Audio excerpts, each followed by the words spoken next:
Welcome back to episode of car talk. हमारी खबर है साद अमीन साहब ने हमारे से सवाल किया है कि जनाब आपने जो बताया रियल एस्टेट पाकिस्तान में बड़ा पैसा है, तो इसके अंदर तो काफ़ी सारी इंडस्ट्रीज़ काम करती हैं। रियल एस्टेट जो बनाना होता है वो अलग चीज़ है, मटेरियल सप्लाई जो करते हैं वो अलग चीज़ है, फिर इंटीरियर डिज़ाइनर है वो अलग चीज़ है, फिर फर्नीचर वाले, फिर लाइटिंग वाले, ईच एंड एवरीथिंग। तो काफ़ी ज़्यादा इंडस्ट्रीज़ हैं। इनमें से किस में अगर मैं काम करूँ तो सबसे ज़्यादा पैसा मिलेगा, आइए इस पर बात करते हैं।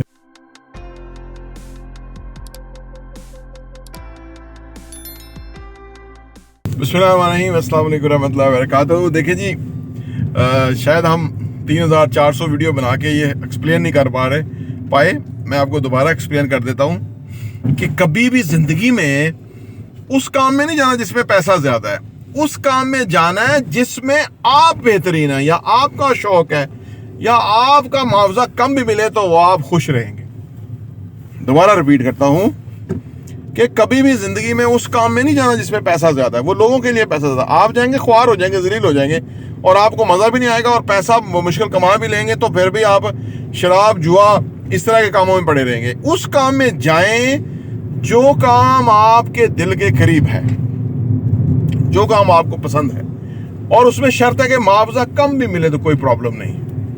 सही है ना, थोड़ा मुआवजा मिले कोई प्रॉब्लम नहीं, क्योंकि जो काम आपको पसंद होता है ना उसमें मुआवजा फिर बहुत ज्यादा मिलता है, बहुत ज्यादा।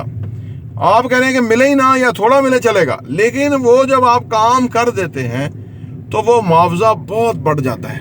लोग कहते हैं कि भजन ये जो दुनिया के जो कामयाब लोग थे उन्होंने यही इन्हीं लाइंस के ऊपर काम किया। बल्कि आइंस्टाइन तो ये कहता है कि वो बंदा खुश नसीब या खुशकिस्मत इंसान वो है कि जो वो काम कर रहा है, कि जो उस काम का शौक, जिसका उसको शौक है और वो काम वो कर रहा है। तो वो काम नहीं होता, वो खेल होता है। तो खेल से कोई थकता नहीं है।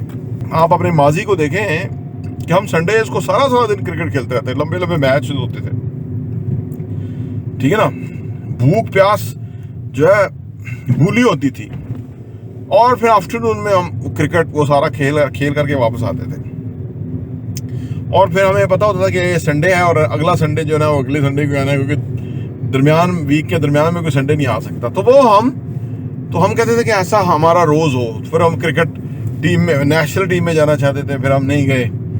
तो फिर हमने सेकंड बेस्ट काम और फिर हमने जो अवेलेबल था वो ले लिया और अब मैं सेकंड बेस्ट में आया हूँ। पहले मैं क्रिकेटर बनना चाहता था, फिर मैं सिंगर बनना चाहता था, अब मैं जो बन गया हूँ तो ये मैं उन थर्ड बेस्ट पे आ गया हूँ, आप समझ लीजिए। तो इसमें मैं काम तो कर रहा हूँ लेकिन मुझे इसमें थकावट कोई नहीं है। सुबह मैं उठता हूँ तो मैं अपनी नमाज, जिक्र, अज़कार, वॉक, एक्सरसाइज के बाद बेताब होता हूँ कि मैं अपने काम में जाऊँ। समझ, ये है पैसे कमाने का सीक्रेट, जो कि जिन लोगों को ये समझ आ गई वो बहुत पैसा कमाते हैं उसमें, ठीक है। और जो लोग सुबह इस मुश्किल और परेशानी में मुबतला होते हैं कि यार आज फिर जाना पड़ेगा, आज फिर जाना है कम थे, तो वो जिंदगी में कभी कुछ नहीं कर सकते, क्योंकि वो सूरत हाल ही फर्क है। तो लिहाजा आप ये इस कसौटी के ऊपर अपने काम को चॉइस करें, पैसे की कसौटी पे ना करें। पैसा कहीं नहीं, रियल एस्टेट में, कंस्ट्रक्शन में अभी लोगों के दफ्तर बंद हो गए, प्रोजेक्ट रुक गए, मामला खराब हो गए, वो भी पैसा ही सोच के आए थे। जब वो पैसा जब आगे से पैसा कम हुआ तो